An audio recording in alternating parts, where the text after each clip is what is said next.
Well, you know what the sound of that means. It means it's time for the Crypto the WonderDog show. We're doing another live edition here with Dean and Charlie. You're breaking up, buddy. I'm breaking up? Yeah, I cannot hear you. Now you seem better. Okay, maybe it's just the music and crap. I don't know. Yeah. You know what the sound of that means. Ooh, I hear you in the background. You have to turn on your radio. Yep, I'm all turned down. Sorry about that. All right. I thought you were in radio before, man. Don't you know? You tell your listeners, hey, turn your damn radio down before you get on the show. That's what I do. So that's definitely. There we go. Professionalism of professionals. So, Charlie, we haven't talked in a long freaking time, and that's right. Man, people at home are getting itchy to hear you and I riff on the radio again. And a lot of things have happened since last time we talked. You know, we've been to a couple of shows. I'm actually going to an event tonight at LA Token in LA. If anybody's out there that wants to come by and say, "Hey, I know the WonderDog. I know crypto." Have them come by and say hi. What's been going on with you? Oh gosh, nothing legal, but just a bunch of crazy stuff that I've been reading and keeping track of. Not just in terms of the cryptocurrencies, but just in terms of just how insane the mainstream media has become, in my opinion, our opinion, regarding cryptocurrency. They don't know which is left and right, up or down, back or forth. Now, I understand media and a journalist is supposed to get both sides of the story, but I'm not sure they're even covering one side of the story very well to begin with in terms of the cryptocurrency. And I know I've sent you a few related articles as to what I'm talking about. And excuse me, it never ceases to amaze me how some people will say anything to make a buck. they'll one day they'll say this thing is horrible. 24 hours later, they'll say it's the greatest thing that they've ever seen in their life. I guess it comes down to, if you can make a buck, you will, and you'll say what you have to do that. Mm-hmm. Yeah. They just don't know enough about it, and I think that the people who are in the financial industry, they're in the financial industry for a reason, to make money for themselves, and then when they see. You know, it's just like the people who made the electric cars. The gas companies weren't excited about that. How are we going to make money now that there's electric cars? What? No. And now that there's electric cars, people are starting to embrace it because they see the gas companies not going to go out of business, but they are sure the hell gouging us at the pumps, though. But maybe that'll transfer. You see something like that transfer over into interest rates and crap like that from fiat and because they're not making as much money as they were, and other money's going to crypto. Well, the thing is, the underlying premise of cryptocurrencies is that it's an entirely new trading and saving system, investing system. So you would think, of course, you're going to have some incredible pushback from something like that. Cryptocurrencies, if in fact they do work as they're claimed that they're going to be worked or function, well, they're going to pretty much put banks out of business, or the capacity to lend or borrow. And so that's why I think we were talking about J.P. Morgan. I think I sent you that article about how J.P. Morgan, it was from Newsweek, and how Jamie Dimon, who's the principal of the major functionary for J.P. Morgan, about a year or so ago, claimed that he was going to fire any of his traders that got involved with cryptocurrencies, pretty much likening it to a scam, some Ponzi scheme. So then a few years later, or a few months later, actually, he backtracks, and all of a sudden, it's something the news is opening up because of cryptocurrencies. You go figure this thing out.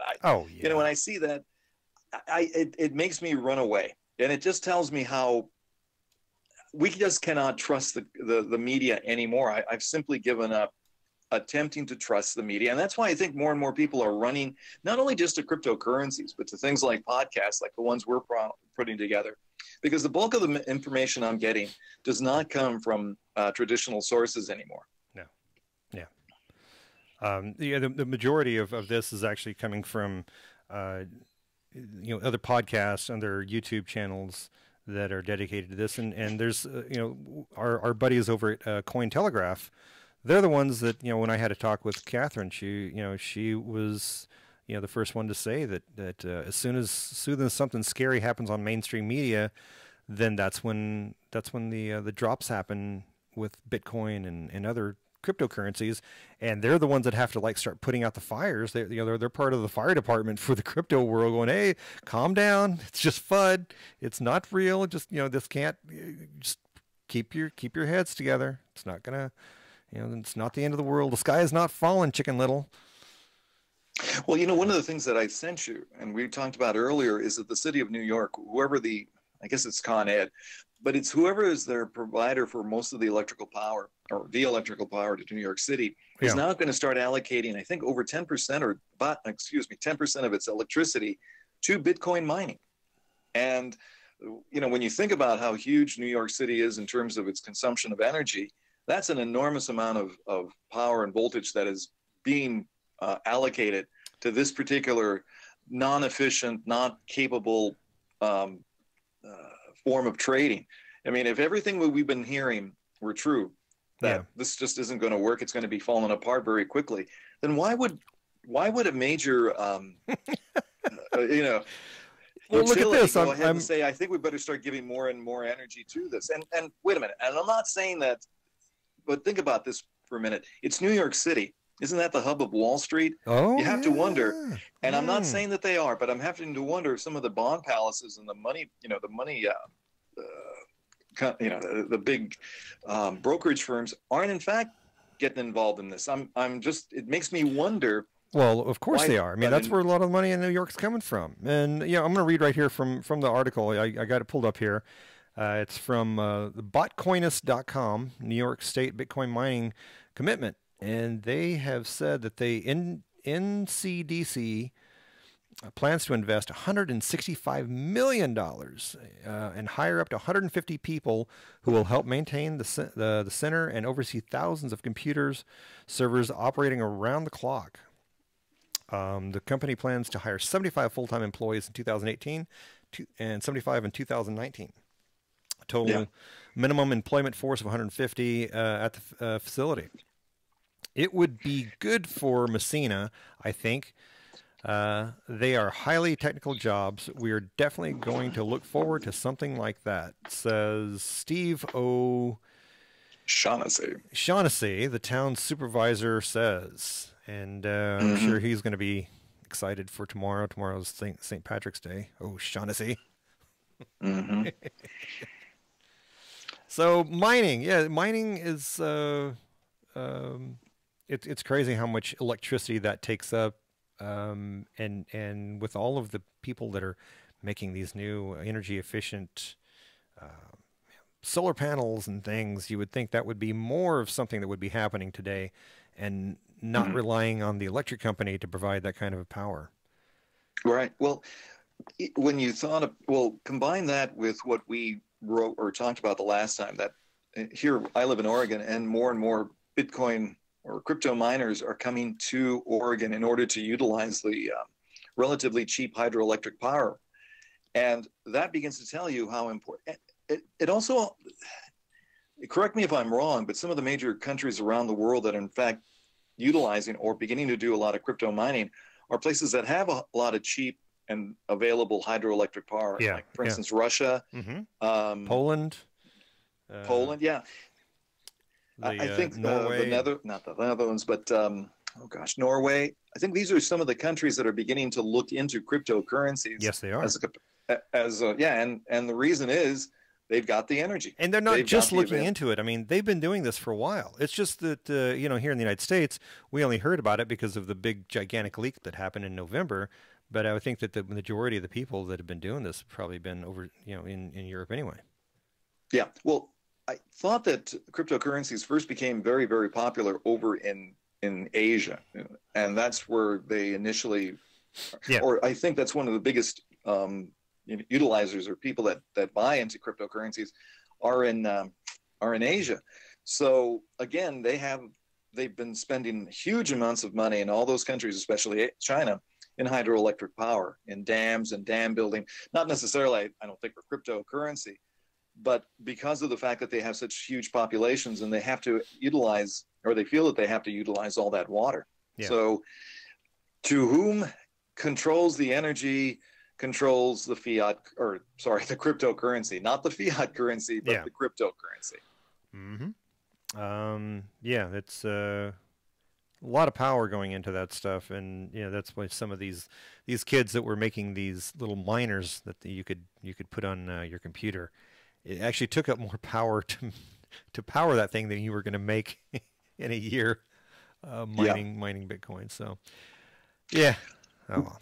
Now, you were having a very interesting conversation with Dr. Walter, or Dr. Lynch, Wallace Lynch. Yes. And he was also beginning to explain how cryptocurrencies were going to become used as a method of payment for some of the projects that he was. Can you take us into that? Or would you feel uncomfortable actually going into something? He's a gentleman that's a lot smarter than me. And it's, when I hear a lot of technical words being thrown around when I'm doing these interviews, a lot of times my eyes glaze over, and I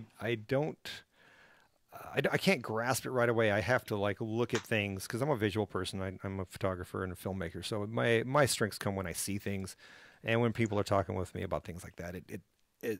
I'd love to be able to say that I knew everything that he was saying and could sit there and go, oh, yeah, it's cool. But you listened to the show, right? Yeah, I did. Okay, so tell me what you thought. Well, I thought that it was becoming apparent that, at least for the people who are promoting and producing cryptocurrencies, that it's gone beyond just a matter of just trading back and forth. I'm just giving an overall general description of what or impression of what I heard. Yeah. And that it's going to become something as a mode of transmission. In other words, it's just not we're going to use paper as the way we're using paper money now just to facilitate transactions. Cryptocurrencies are going to be doing that in whatever transactions they want to do, whatever fields or endeavors they're getting involved in. And I think he spent quite a bit of time, and I would suggest everybody listening to it, if you have a chance, going over where he believes cryptocurrencies are going to be plugged into the larger economy. And that to me, well, it was really satisfying and very enlightening. And again, I have to, put a disclaimer that he is in fact producing a coin called Alpha Coin. So he is not necessarily somebody who's completely unbiased, but well, what he said was, and I was appreciating this, is that whenever you create something, like you and I are filmmakers, we create a film. If we went through the regular channels of making a movie, who gets all the money? If we're the ones that came up with the idea and we shot it and then we handed it off to a production company or a distribution company, who gets the money? They do. Yeah. We're not going to get a whole lot of money. This was his idea, was that, hey, you create a movie, or you create an entity, a digital entity, you put it up on the, on the internet, and put it up on the blockchain with their alpha token, and you would get paid to, people would get paid to watch it. You would get paid to watch it. Commercials, you create a commercial.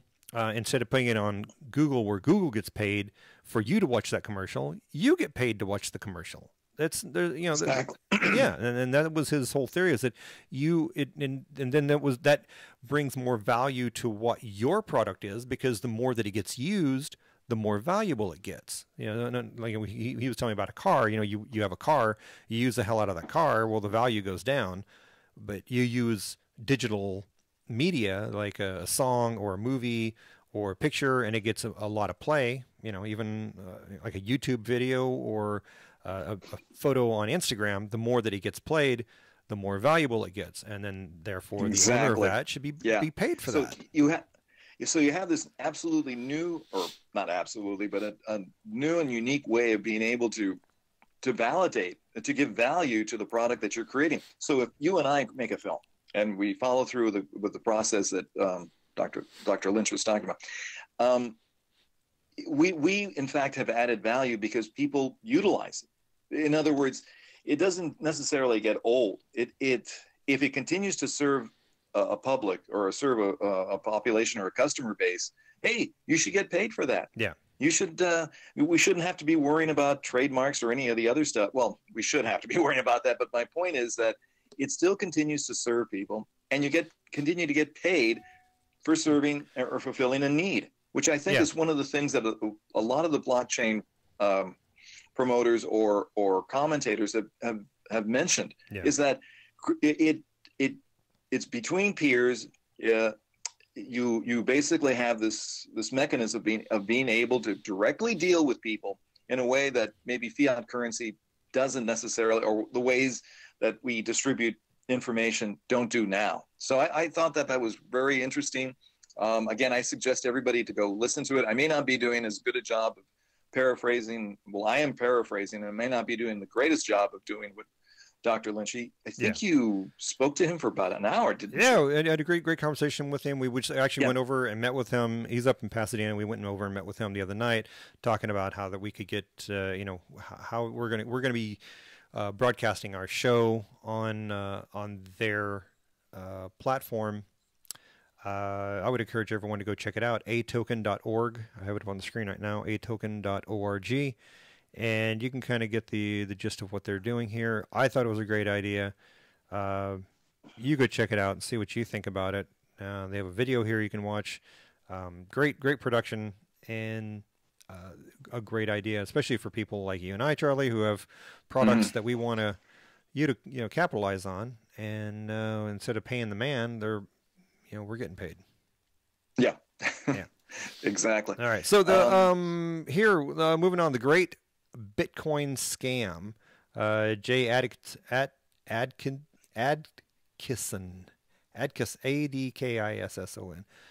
That's Adkisson, right? Yeah, I'm the I worst. would say so. I'm the worst at pronouncing names, man. Well, just because you can read them, but that doesn't necessarily mean that you know how to pronounce them just because you read them. So, this is a printed text. So it isn't that this fellow has ever said anything or we've ever heard him talking and, pronounce his name. Yeah. We have to go by what the text is that we're quoting from, that we're sourcing from.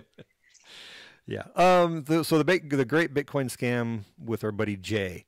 At the outset, let me clarify that Bitcoin itself is not a scam, but now Bitcoin is being sold as a scam.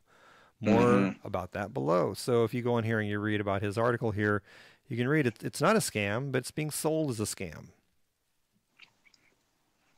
So it's the marketing that basically is the problem, according to Mr. Adkisson.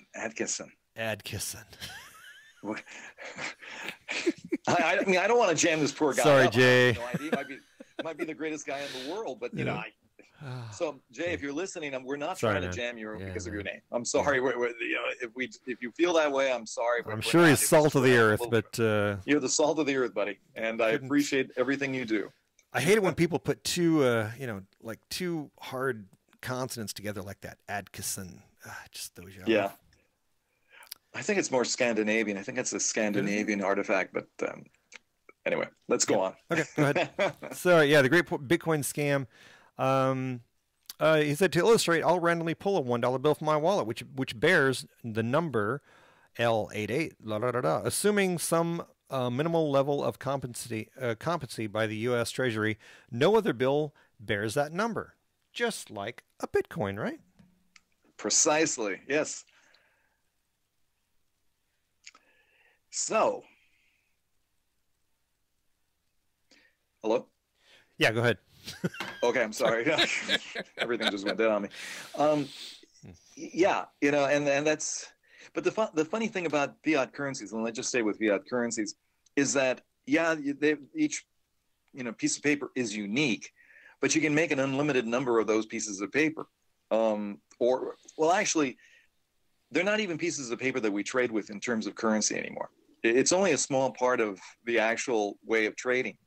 Most of the money that you're talking about never ends up necessarily in your wallet. It ends up in your bank account to pay off loans, you borrow something as a borrowing, as a way of facilitating debt. So it isn't Yeah. necessarily money that you're really trading. You're trading debt. So my credit card, it's sort of a proxy for money, and I can use them, well, as however many credit cards I've got, I can really create money out of nothing. They're electronic, they're electrons moving through circuits. And so the problem when you have a fiat currency that's not tethered or not connected to, let's say, something like gold or some precious metal or some tangible item that's limited, well, then they can create however much of this that they want. And that's Yeah. kind of, you would think the same thing would apply with Bitcoin or with cryptocurrencies, but they have in place a kill switch that pretty much ends them, so that there is some value because they are a finite. There is theoretically a finite amount of these currencies or these tokens that can be created. Yeah. There's something kind of cool that I just read here on this is, by contrast, Bitcoin has no intrinsic value. It is just a number. The number may have an agreed value between two parties, but the number itself has no value. Consider a bank account number, such as Wells Fargo account number, blah, blah, blah, blah, blah. The depositor and Wells Fargo essentially agree that the account designated to number, blah, blah, blah, has the value of what the depositor puts into it, less what the depositor takes out, but the number itself, blah, blah, blah, has no value. The same situation occurs when credit card transactions, whereby the credit card processing company assigns our unique value to each transaction, but the number itself has no value. So, Yeah. A Bitcoin has a number, and, that's kind of what he's just talking about there, that it's, even a dollar bill has a number on it, how it's just a piece of paper, this is electronics. So, but you know what it is? It's basically like a friend of mine, a fellow that we had on a couple of months or about a month ago, Dylan Sherry, was talking about. He and actually Phil Stokes were our two guests, and they said a lot of just regular currency or fiat that we use is all perception. We perceive that these pieces of paper are valued at a certain amount. So it's perception management. With Bitcoin or with cryptocurrency specifically, it's also that at some point you're hoping that there's going to be enough people who perceive that this is worth something, and they're going to continue to trade with it. And in kind of, I guess the difference, and anybody can correct me, please, if I'm wrong, leave a comment or jump in and talk to us. But to me, once the cryptocurrency has said we will put a kill date or a sunset clause or date on the cryptocurrency, no more of this will be made, you've immediately created much more value because there is a finite amount of this stuff. Oh, that's what they said. That's why people are thinking that, it's going to be 100,000. Some people are saying 500. Some people are saying $1 million for a Bitcoin in just a few years. Yeah, because in fact, not so much because of its intrinsic value, but because everything else is just worth so much less. Anything that's valued in dollars is going to be worth, or any sort of or fiat currency is going to be worth nothing. As Andy Hoffman has stated before, and I'm going to paraphrase him. He's one of our guests. CryptoGoldCentral.com is his website. He stated before that all fiat currencies come to an end. And he doesn't equivocate. He says the US dollar is going to do the same thing. If that's the case, then the value of Bitcoin or cryptocurrencies is going to become more valuable, theoretically, because everything else, all its competition, is pretty much gone. Mm-hmm. And the thing is, we keep talking about perception management and the need to control the narrative or the image. Yeah. I sent you a article talking about some of the biggest lies that are stated about the U.S. economy, and one of them was how, everything is going great. Our unemployment numbers are all-time, are relatively low, so the economy is booming and doing extremely well. Is that then how do you... two ways the government is lying to you right now? Was that? Yes, okay. That's the one I'm talking about. I'm sorry. Yeah. Yes. Okay, here it is. I will have all of these in the description below, so people can always go to this and check these out on your own at your own leisure. Yeah, that's the Bitcoin. Yeah, let's see. Yeah, there you go. This is the article that I was talking about. Two ways the government is lying line. to you Go right ahead. now, January 12th, 2017. But that was a year ago that they were lying to us. I mean, it's been going on for that longer. What? Yeah, yeah. I Ah, mean, this is. our But unemployment numbers are spectacularly low. But we just heard some stuff about it. Inflation keeps getting lower and lower. Yeah. Why don't you go talk to some college students right now that are trying to put together loans for their ever deflating cost of attending a college and see how inflation has been tamed. But I want you to focus on this one. The line number one: our unemployment numbers are spectacularly, incredibly low. Spectacularly Low. Yeah. Now, I also sent you an article showing how malls are falling apart. Malls are dying here in the United States. Yeah, they are. Now, you think about it. Retail accounts for well over 50% of all economic activity in the United States. And yet, one of the things that they claim, or if that were the case, then it's extremely important barometer of how the economy is doing. So please explain to me, not you, but anybody out there, if in fact unemployment numbers are so spectacularly low, then why are malls dying? What happened to all those jobs and businesses that that are in malls, that rely on the malls? What's going on with them? Where are all these people that are going to be shoved out of businesses or shoved out of jobs like at Sears or Toys R Us, which are major retail outlets that would be frequenting malls? In fact, Sears is probably one of the largest anchor chains in a mall in the United States. They're that important. Well, they're falling apart. So Yeah, how do you they're going out of reconcile? business. And I just saw that the Toys R Us just collapsed. Yeah, yeah. And Sears has been falling apart now for several years. So explain to me how these numbers can be claimed, how the U.S. government, including the Trump administration. I mean, I'm not going to say that this can only be laid at the doorstep of only one political party. It's not. This has been going on. Just whatever president has been our president, whatever party they may be at, have been all saying the same thing. Unemployment continues to go up. We don't have to worry about these things. The economy will adjust. Well, I'm sorry. I don't see where that can be. Especially, and I know I sent you a couple of articles regarding the death of malls. So there's no easy reconciliation. Dead malls. With what's. Yep. There you go. There's one here in Laguna Hills Mall. We were just passing that a couple of days ago, or actually last night, and Macy's going out of business. They were selling their the interiors of the store, the racks and the displays and everything. They're selling all that stuff. There was a guy leaving there in a Mercedes, a 2-seater Mercedes, with a rack strapped to the back of his car. Okay, well, I want people to understand. This is where at the what mall was this? Where was Laguna this location Hills. at? Laguna Hills Mall. Where was that? Laguna Hills. Okay. Explain to people what the demographics of Laguna Hills are. The income. It's one of the wealthiest places in Orange County. I mean, it's right here where South Orange County is there's just money oozing, and they're right there next to Leisure World, where a lot of retired people are. But if you live in Leisure World, you're not poor and you're not broke, and you're collecting a nice little pension or retirement or whatever, and you can go shop Macy's. But a few blocks away, there's the Mission Viejo Mall, which has a Saks Fifth Avenue. Or no, sorry, the Saks went out, but there's a giant Forever 21 in there, and it's a gigantic mall that's doing better than this one. And it seems like it's not as in maybe I'm wrong, but maybe it didn't seem like it's in a better neighborhood.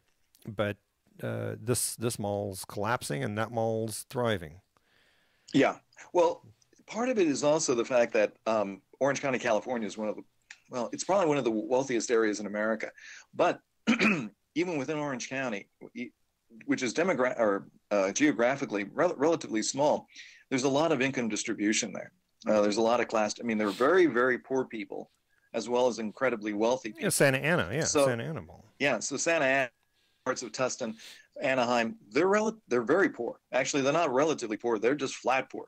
Yeah. So this kind of tells you that a lot of the people that would be servicing the very wealthy live in these neighborhoods, and they are suffering. They're losing their jobs, and that would be mostly in retail. So, and I know somebody is going to claim that a lot of the retail has gone onto online, and yeah, that's true. There's more online sales than ever before, but not to the extent that we're seeing here. It's not that malls are losing because everything has gone online shopping. That's just not true. Yeah. I think online shopping accounts for a little over 10% of all sales that take place in the United States. So that's not going to be the ultimate reason why we're seeing what we're seeing. The thing is, people are going broke, and the economy is not doing well at all. So no matter, the government is sitting here, as well as all the other institutions that feed off of it, they're sitting there trying to lie to you. The original article that you brought up points out this is one of the major lies that we're being told. It's all perception management. Yeah. You have to be told that things are going well. Mm-hmm. Even if in front of you, like you said, Laguna Hills Mall has fallen apart. Even if it's closing down, like we're saying, as the Wall Street Journal pointed out, malls are dying. And gosh, I remember one of the last times I was down in Southern California, the San Bernardino, their major mall. San Bernardino is one of the poorest cities in America, of course, but their mall was shut down. Yeah. I don't remember the name of that, but when I was in the Air Force out there, that used to be our stomping grounds, our hunting grounds for girls was mauling. And it's gone. It's gone. And so how do we reconcile all this? And what does this have to do with cryptocurrencies? It's the same thing that we were talking about everything else. It's perception management. You have to perceive that, well, let's stay with the currency, whether it's crypto or anything. You have to be able to think, or you have to be able to convince people that it's worth something, that it's worth putting however much money in the bank because it's going to be able to accrue interest and make you, more wealthy than you were if you didn't have it. But what happens if the value of that inherent fiat currency starts to go down and goes away? Yeah. Then all of a sudden your perception is, hey, listen, this isn't true. What we've been told all this time ain't true. Just like we're being told that the economy is humming and doing well. Well, you can just look around.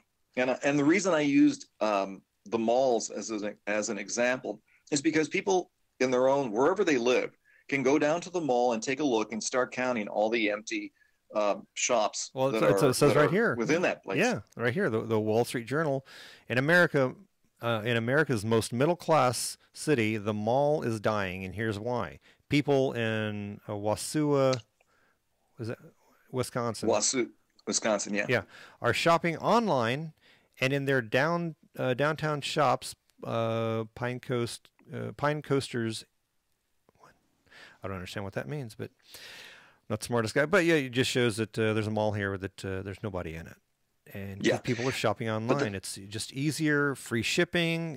Driving to the mall costs you $3 or $4, especially now. I just went down to go get gas, and it was almost $4 a freaking gallon.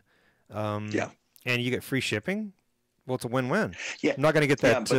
Not going to get that $3 cookie at wherever. I'm not going to get that pretzel, but going to get free shipping. Yes and no. Like I said before, the amount of online shopping only accounts for about a little over 10% of all shopping that goes and all retail transactions that go on in the United States. It's not as big as what they're claiming it's going to be. But you have to remember something else. A lot of companies put a lot of money into their brands, into their marketing schemes. Yeah. You go into the mall, and a lot of value comes out that you're walking out with a bag that says Macy's with that big red star on it. The Neiman Marcus logo. That's branded. When you walk out with that, that's an extremely valuable element of its branding and of its marketing campaign. And advertising, they're advertising. And advertising, yeah. People do a lot of shopping because they like to wear the brands. They like to be able to go into the stores to be able to display themselves. And one of the funny things, I can't remember exactly where I read this, but one of the things that people were talking about, this one expert in marketing and shopping or retail science was saying, people like to be seen coming in and out of stores like Macy's, Neiman Marcus. They like to go down to the Mercedes-Benz dealership and browse because they like the appearance of being there. Online shopping cannot fulfill that same kind of requirement, or that same kind of desire to be seen at places. And so when you think about it, online shopping is only limited as to what it can do. It can get you the product, whatever it may need, but it doesn't fulfill the other requirements or the other needs that people have when they go shopping, when they go wearing those logos, when they carry those bags, it's more or less a display that people put on. Yeah, absolutely. So, well, yeah, there you go. There you have it. That's just don't listen to everything you hear on the news, and do your own research. Or don't believe everything you hear. Hear it, but don't believe it. And, yeah. Do your own research. Absolutely. Go down to the mall and take a look at the shops that are gone. A lot of the shops that are gone don't necessarily sell stuff online. You can't buy necessarily everything online that they're telling you. No. And so take a look at the kinds of shops that are being shuttered. Yeah. The kind of products that they produced. And then start to ask yourself, does this what's going to be the upshot of all this? And it's going to be lower rates of employment. These people have to go somewhere. Where are they going to go? Yeah. Well, I don't know. Well, I know what you mean, Charlie. So I want to remind everybody that this show doesn't support itself, but we would like for you guys to subscribe to our channel right now. Please hit that subscribe button, hit the bell. You'll be notified every time there's a show coming on. And besides that, it's a great show, right? Right, Charlie? We have a great show. Oh, one of the best. Even if I say so myself. One of the best shows on the air, on the internet. Subscribe now. Crypto the WonderDog Show. Today's show has been sponsored by BeCharity, bcharity.io. If you are a charity, if you know of a charity that has not gotten on the blockchain, which is probably 99.99% of them, check it out. BeCharity.io. It's a way that you can get your donors involved. It's a way that your charity can get involved. It's world charity in one place. Donate to your favorite charity. Fully transparent, easy to access. Come on here to their website. Talk to them on Telegram, on LinkedIn, Facebook, Twitter.